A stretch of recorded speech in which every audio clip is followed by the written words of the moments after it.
Good morning बच्चों, my name is Kulwant Yadav and you are watching me on my YouTube channel Bhanu classes.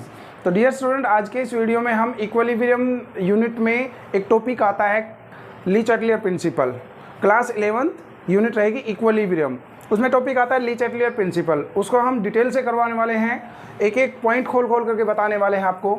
तो बच्चों, सबसे पहले आता है कि ली चैटलियर प्रिंसिपल होता क्या है। ली चैटलियर प्रिंसिपल, तो ली चैटलियर प्रिंसिपल कहता है कि if A system in equilibrium and pressure, temperature or concentration is changed, then the equilibrium shift in a direction that undo the change। यानी कि कोई भी सिस्टम यदि इक्विलिब्रियम पर है और यदि हम उसके टेम्परेचर, प्रेशर या कंसंट्रेशन में कोई चेंज कर दें तो अपने आप इक्विलिब्रियम उस डायरेक्शन में शिफ्ट हो जाएगा जहाँ से उस चेंज को ख़त्म किया जा सके।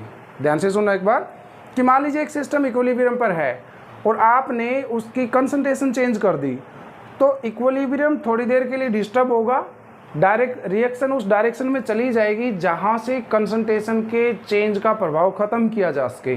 ओके, यानी कि जो भी चेंजेस आप करोगे रिएक्शन अपने आप बैलेंस करके फिर से इक्विलिब्रियम पर आ जाएगी। ये सिंपल सा है। यानी कि ली चैटलियर प्रिंसिपल को एक लाइन में समझाया जाए तो ली चैटलियर प्रिंसिपल का मतलब है कि आप टेम्परेचर, प्रेशर या कंसंट्रेशन में कोई भी चेंजेस कर देते हो तो इक्विलिब्रियम अपने आप थोड़ी देर बाद फिर से सेटअप हो जाएगा। ओके, इसका हिंदी में ये अर्थ है सिंपल सा। तो एक एक फैक्टर करके देखते हैं हम। चेंज ऑफ कंसंट्रेशन, कि यदि मैं कंसंट्रेशन में चेंज कर दूं तो क्या प्रभाव होगा। तो मान लीजिए कोई भी रिएक्शन मैं मान लेता हूं A + B changes into C + D और ये इक्विलिब्रियम पर है बच्चों, राइट। ये जो रिएक्शन है फिलहाल इक्विलिब्रियम पर है, राइट। अब मैं क्या करता हूँ, मैं A और B की कंसंट्रेशन को इंक्रीज कर देता हूँ, बढ़ा दिया मैंने A और B की कंसंट्रेशन, रिएक्टेंट्स की कंसंट्रेशन इंक्रीज कर दिया। ली चैटलियर प्रिंसिपल कहता है कि अपने आप रिएक्शन उस डायरेक्शन में चली जाएगी जहाँ कंसंट्रेशन घट रही है। यानी कि आपने क्या किया था, कंसंट्रेशन को बढ़ाया था। ली चैटलियर प्रिंसिपल कहता है कि अपने आप कंसंट्रेशन इसकी बैलेंस हो जाएगी, घट जाएगी, अपने आप रिएक्शन उस डायरेक्शन में चली जाएगी, चलने लग जाएगी जहां से कंसंट्रेशन डिक्रीज हो रही है ए और बी की।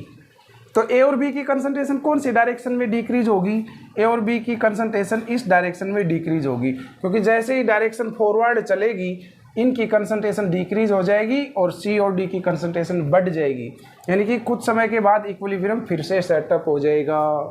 ओके, इसी का दूसरा कर लेते हैं कि मान लीजिए मैं अब की बार प्रोडक्ट्स की कंसंट्रेशन को इंक्रीज कर देता हूँ। क्या, प्रोडक्ट्स की कंसंट्रेशन को इंक्रीज कर देता हूँ, राइट।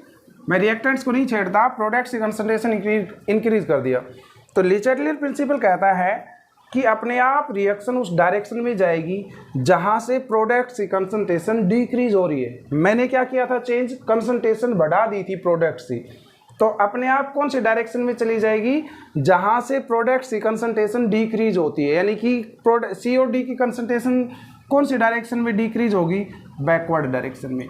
यानी कि रिएक्शन अपने आप बैकवर्ड डायरेक्शन में शिफ्ट हो जाएगी, चलने लग जाएगी। आफ्टर सम टाइम इक्विलिब्रियम फिर से सेटअप हो जाएगा, राइट। यानी कि जो मैंने चेंज इम्पोज किया था, जो मैंने चेंज किया था सी और डी का, वो अंडू हो गया, अपने आप रिएक्शन बैकवर्ड डायरेक्शन में चलने लग गई जिससे सी और डी की कंसंट्रेशन घट गई। चलो और केस कर लेते हैं इसी का ही। अब मैं बच्चों इनकी कंसंट्रेशन घटा करके देखता हूँ।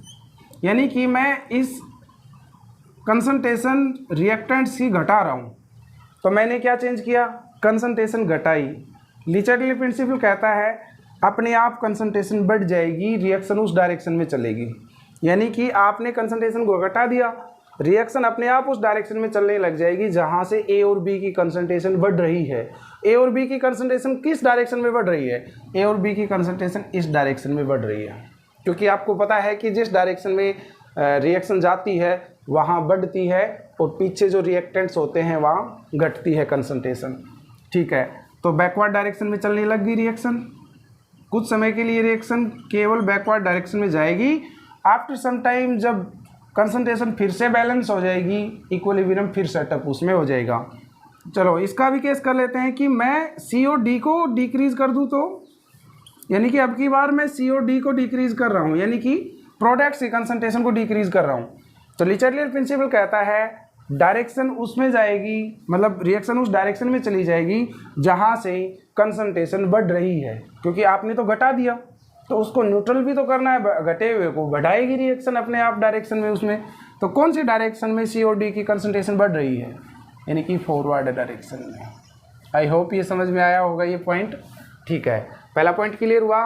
बताओ तो जल्दी से सम अप करो इसका कि जी मैं किसी भी यानी कि रिएक्टेंट या प्रोडक्ट्स की कंसंट्रेशन को चेंज कर दूंगा। मैं एक बार फिर से उदाहरण बता देता हूँ ए की, कि मान लीजिए मैं ए और बी की कंसंट्रेशन इंक्रीज कर देता हूँ तो रिएक्शन उस डायरेक्शन में जाएगी जहाँ ए और बी की कंसंट्रेशन घट रही हो, डिक्रीज हो रही हो। ए और बी की कंसंट्रेशन किस डायरेक्शन में डिक्रीज होगी, इस डायरेक्शन में, क्योंकि जैसे इसमें जाएगी रिएक्टेंट्स की कंसंट्रेशन घटेगी और प्रोडक्ट्स की बढ़ेगी। तो रिएक्शन कुछ समय के लिए इस डायरेक्शन में चलने स्टार्ट हो जाएगी, फॉरवर्ड डायरेक्शन में, और जब बैलेंस हो जाएगी फिर से इक्विलिब्रियम सेटअप हो जाएगा। इक्विलिब्रियम पर क्या होता है, दो डायरेक्शन अपोजिट डायरेक्शन में सिमिलर फोर्स से चलने लग जाती है रिएक्शंस। चलो ये हो गया क्लियर।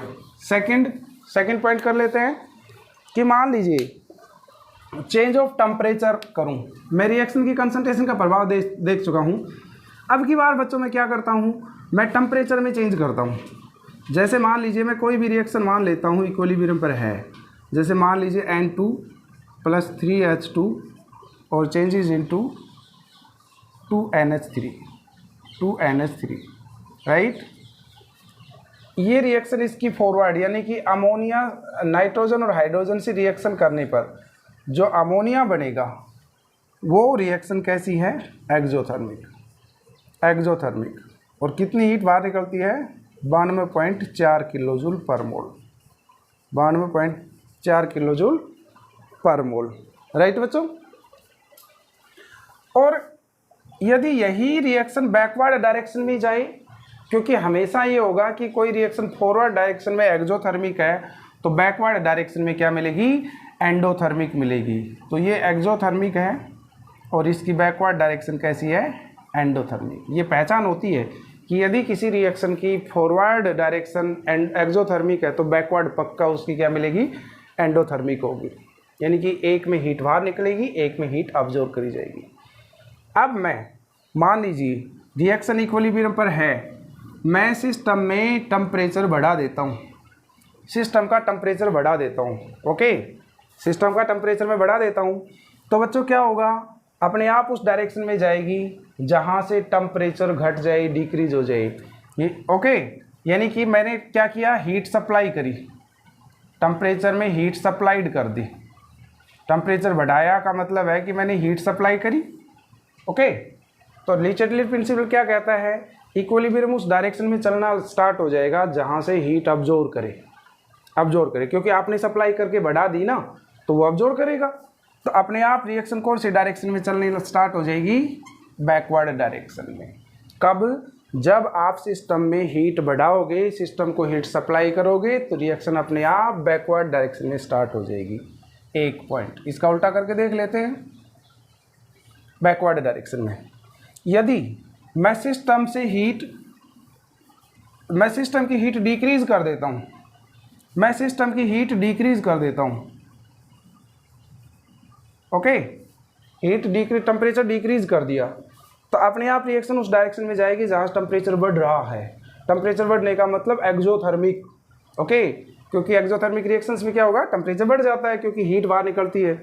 तो मैंने तो क्या किया था, सिस्टम का टेम्परेचर डिक्रीज किया था, अपने आप रिएक्शन उस डायरेक्शन में चलना स्टार्ट हो जाएगी जहाँ से हीट बाहर निकलती है, यानी कि एक्जोथर्मिक, यानी कि फॉरवर्ड डायरेक्शन में। क्योंकि मैं पहले बता चुका हूँ ये डायरेक्शन कौन सी है, इस अमोनिया के केस में ये डायरेक्शन एक्जोथर्मिक है, यानी कि इसमें एक्जोथर्मिक है, ये बैकवर्ड डायरेक्शन क्या है, एंडोथर्मिक।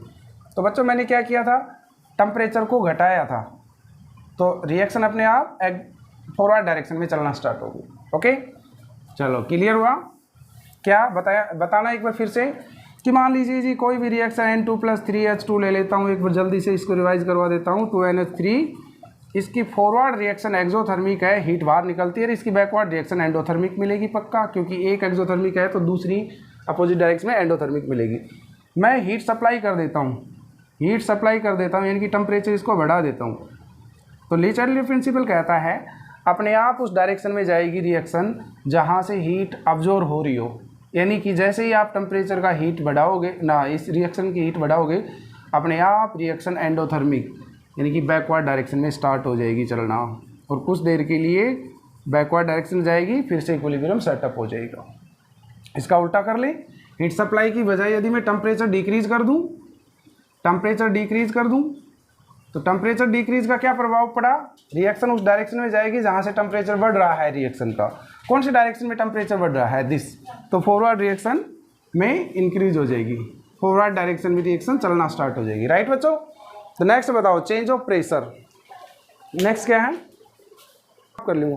तो नेक्स्ट पॉइंट है बच्चों चेंज ऑफ प्रेशर, कि मैं एक इक्विलिब्रियम में रिएक्शन है और उसका प्रेशर चेंज कर दूँ तो क्या प्रभाव होगा वो समझें। तो कोई भी रिएक्शन मान लीजिए, हम वही रिएक्शन मान लेते हैं N2 + 3H2 और चेंजेस इनटू 2NH3। ये रिएक्शन इक्विलिब्रियम पर है, ठीक है। अब इसका प्रेशर चेंज कर रहे हैं हम, प्रेशर को घटाएंगे बढ़ाएंगे, फिर देखेंगे कि रिएक्शन कौन सी डायरेक्शन में जा रही है। अब आप यहाँ से बताइए रिएक्टेंट में कितने मोल्स हैं? टोटल मोल्स देखिए, रिएक्टेंट में नाइट्रोजन के कितने मोल हैं? 1 मोल। और हाइड्रोजन के कितने मोल हैं? 3। तो टोटल कितने हो गए? 4 मोल। और इस साइड कितने हैं? 2 मोल। राइट, 2 मोल। यानी कि रिएक्शन जो है ज़्यादा मोल से कम की तरफ जा रही है, ज़्यादा 4 से 2 हो रहे हैं, यानी कि मोल्स डिक्रीज हो रहे हैं। और मोल्स डिक्रीज हो रहे हैं तो प्रेशर भी डिक्रीज होगा। इस बात का ध्यान रखना कि pressure is directly proportional to the moles. यदि जिस डायरेक्शन में मोल्स बढ़ रहे हैं प्रेशर भी बढ़ेगा, जिस डायरेक्शन में मोल्स घट रहे हैं प्रेशर भी घटेगा। तो आपको एक बात पता लग गया कि जी 4 से 2 मोल हुआ है इस डायरेक्शन में, यानी कि फॉरवर्ड डायरेक्शन में, तो मोल्स घट गई तो प्रेशर डिक्रीज हो रहा है। मुझे पता लग गया फॉरवर्ड डायरेक्शन में क्या हो रहा है? प्रेशर डिक्रीज हो रहा है फॉरवर्ड डायरेक्शन में। ओके, और इस डायरेक्शन में प्रेशर इंक्रीज, क्योंकि 2 मोल से 4 मोल जाएगा तो प्रेशर इंक्रीज हो जाएगा। तो जो बैकवर्ड डायरेक्शन है ना, उधर प्रेशर इंक्रीज होगा, बैकवर्ड डायरेक्शन में इंक्रीज होगा। कौन सी? Backward direction. मैंने डायरेक्शन भी लिख दी है। इतना क्लियर हुआ? बताओ क्या क्या बताया। किसी प्रेशर का प्रभाव देखने के लिए अपने को मोल्स देखना पड़ेगा। जिस डायरेक्शन में मोल्स बढ़ रहे हैं प्रेशर बढ़ रहा है, जिस डायरेक्शन में मोल्स घट रहे हैं प्रेशर घट रहा है, क्योंकि pressure is directly proportional to the number of moles of the gases molecules. तो गैस के मॉलिक्यूल्स के प्रेशर के डायरेक्टली प्रोपोर्शनल होता है। राइट बच्चों? चलो, इस केस के में मुझे पता लग गया कि इस डायरेक्शन में जाऊंगा तो प्रेशर डिक्रीज हो रहा है, इस डायरेक्शन में जाऊंगा तो प्रेशर इंक्रीज हो रहा है। अब मैं इसमें चेंज करके देखता हूँ।